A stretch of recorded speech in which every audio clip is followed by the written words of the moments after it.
Quel plaisir de vous retrouver, je vous remercie pour votre fidélité. Le thème que j'aimerais aborder, l'humilité. L'humilité est une protection. Peut-être allez-vous me dire, mais l'humilité, en quoi est-ce que ça peut être une protection? L'humilité, ce n'est pas un trait de caractère, ce n'est pas simplement être modeste. L'humilité, c'est plus que cela.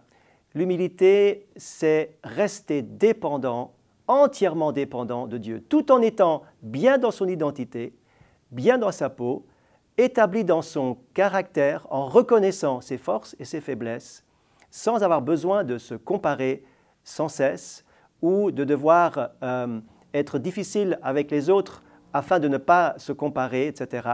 Eh bien, l'humilité, c'est cette caractéristique qui nous permet d'accepter d'être totalement dépendant de Dieu et de le vivre correctement, de le vivre bien.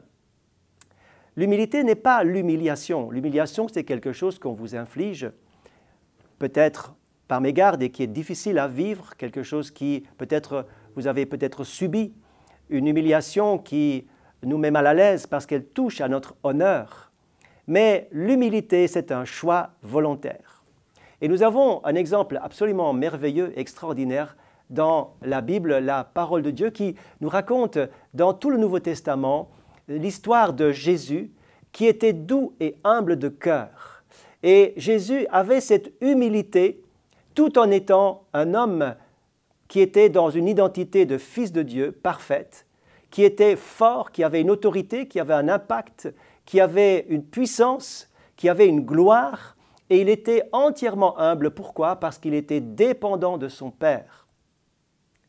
L'Épître aux Philippiens nous dit que Jésus s'est humilié lui-même. Bien sûr, il a été humilié publiquement et surtout à la croix, l'humiliation suprême. Mais la Bible dit qu'il aurait pu s'échapper de cela. Il n'était pas obligé de subir ce que les gens voulaient lui infliger.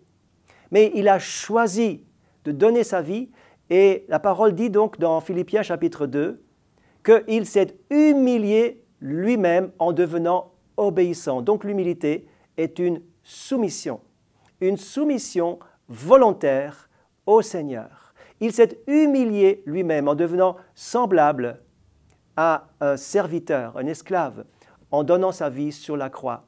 Et la parole de Dieu ajoute ce texte extraordinaire, c'est pourquoi Dieu l'a souverainement élevé et lui a donné le nom qui est au-dessus de tous les noms, pour que Jésus soit Seigneur des Seigneurs, Roi des Rois. Humiliez-vous sous la puissante main de Dieu et il vous élèvera au temps convenable. Ce texte, nous le trouvons dans la première lettre de Pierre au chapitre 5, où il nous est dit « Revêtez-vous d'humilité ». L'humilité, ce n'est pas forcément notre caractère naturel, mais l'humilité, selon Dieu, il faut s'en revêtir, il faut se revêtir de cette caractéristique que vous trouvez en Christ. C'est lui qui est l'homme humble, parfait, qui, dans son humilité, était puissant, approuvé de Dieu, et aussi qui était protégé parce que soumis. N'oubliez pas, la soumission est une protection. Revêtez-vous donc d'humilité, car Dieu résiste aux orgueilleux. Le contraire de l'humilité, c'est justement l'orgueil, celui qui n'a besoin de rien ni de personne, il est indépendant, il est arrogant, il sait tout, il n'apprend rien, il est autosuffisant.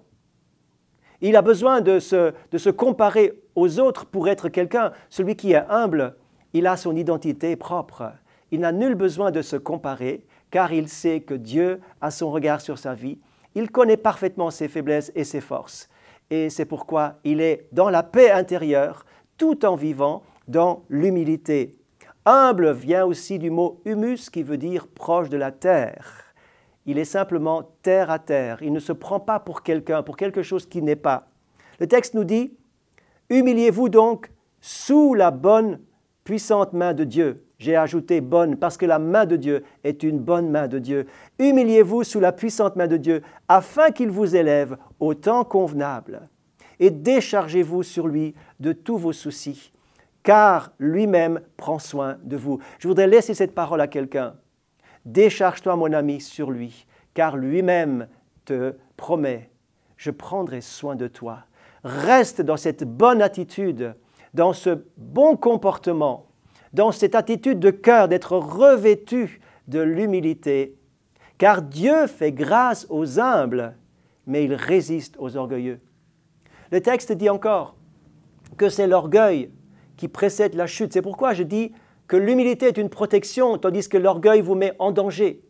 Ça a été la chute de Satan à cause de son orgueil. Et l'orgueil est une position dangereuse, délicate, qui vous donnera tôt ou tard accès à tomber quelque part. Et si vous tombez de haut, eh bien, forcément, il y a des blessures qui sont à la clé. Je voudrais terminer par un texte qui m'a touché parce que les écrivains bibliques étaient des hommes qui avaient véritablement une grande humilité.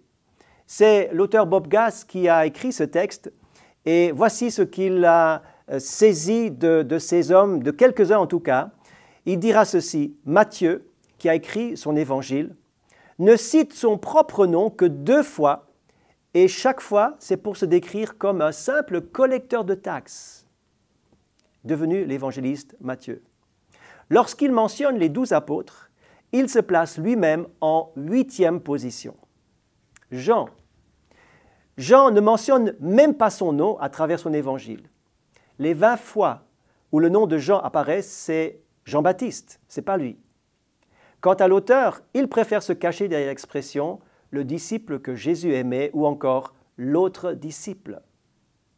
Luc, qui a écrit son évangile, mais aussi les Actes des Apôtres, il ne citera jamais son propre nom. Paul, l'apôtre Paul, qui va écrire plusieurs textes, bien sûr plusieurs épîtres, plusieurs lettres, il se traitera lui-même d'insensé, 2 Corinthiens 12. Il se considère comme le moindre de tous les apôtres, 1 Corinthiens 15. 5 ans plus tard, il déclare être le moindre de tous les saints, Éphésiens 3. Et dans l'une de ses dernières lettres, il parlera de lui comme étant le pire des pécheurs, 1 Timothée chapitre 1. Plus il avance en âge, moins il se considère comme important. Il rend toute la gloire à Dieu. Celui qui est humble rend toute la gloire à Dieu. L'orgueilleux a besoin d'attirer la gloire à lui-même et de se mettre toujours en avant. David, terminons par lui. Il n'écrira jamais un chant au moment où il va vaincre Goliath ou suite à la victoire sur Goliath. Par contre, il va écrire un texte poignant qui parlera de ce qui s'est passé dans un moment de faiblesse, dans un moment de grave péché, lorsqu'il commettra adultère avec Bathsheba et lorsqu'il fera tuer son mari. Le psaume 51 est certainement un des textes les plus remarquables, les plus forts, les plus poignants, qui parle de cette humilité, de cette possibilité, de cette capacité de se repentir, de reconnaître son tort, car l'orgueilleux ne reconnaît pas son tort, mais l'humble reconnaît son tort. C'est pourquoi Dieu lui fait grâce. Si vous êtes humble, vous recevrez la grâce de Dieu. Si vous êtes orgueilleux, Dieu vous résistera. Donc, n'oubliez pas notre thème, l'humilité est une protection pour notre vie. Que Dieu vous bénisse. Soyez revêtus de cette caractéristique formidable qui était essentielle dans la vie de Jésus. Ressemblez-lui. Allez le plus loin possible. Soyez en bénédiction par votre humilité, car l'humilité, je le répète, est une protection. Dieu vous bénisse.